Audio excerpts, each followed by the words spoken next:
Sir okay. నేను doctor Kothagattu Srinivas Mudiraj. మేమందరం కూడా Mudiraj employees and professional association తరఫున మరి ఈరోజు నిన్న జరిగినటువంటి పెహల్గాంలో ఏదైతే ఉగ్రవాద దాడి ఉందో అమాయకమైనటువంటి ప్రజలు దాదాపుగా 28 మంది మరి గాయపడడం చనిపోవడం జరిగింది. మరి వారి యొక్క కుటుంబాలందరికీ కూడా మేము మా యొక్క ప్రగాఢ సానుభూతిని తెలియజేస్తున్నాం. దీన్ని తీవ్రంగా ఖండిస్తున్నాం. మేము ఇది చాలా దురదృష్టకరం.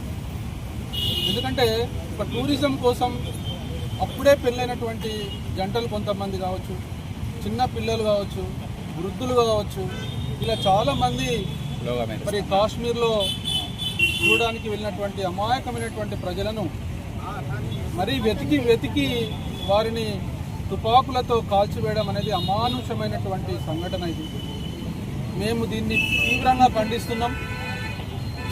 ఇది పూర్తిగా భారతదేశం మీద జరిగినటువంటి ఒక దాడిగా మేము అభివర్ణిస్తున్నాం.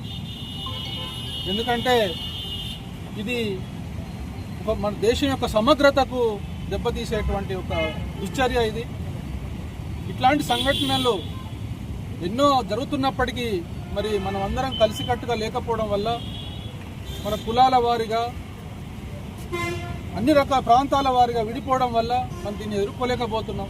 కాబట్టి మనమందరం ఐకమత్యంగా ఉండి ఇట్లాంటి ఉగ్రవాదాన్ని ఎదుర్కోవాల్సినటువంటి సందర్భం ఇది. ప్రతి ఒక్కరు కూడా దీని మీద స్పందించాలి.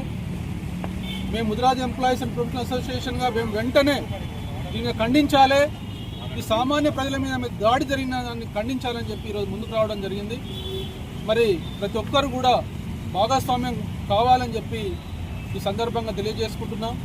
ఇది పూర్తిగా ఒక ఉగ్రవాదులు కేవలం హిందువులను టార్గెట్ చేసుకొని చేసినటువంటి ఒక సంఘటన. ఇది దుర్ఘటన, హత్యాకాండ, పేద ప్రజల మాన ప్రాణాలను దోచుకున్నటువంటి సంఘటన ఇది.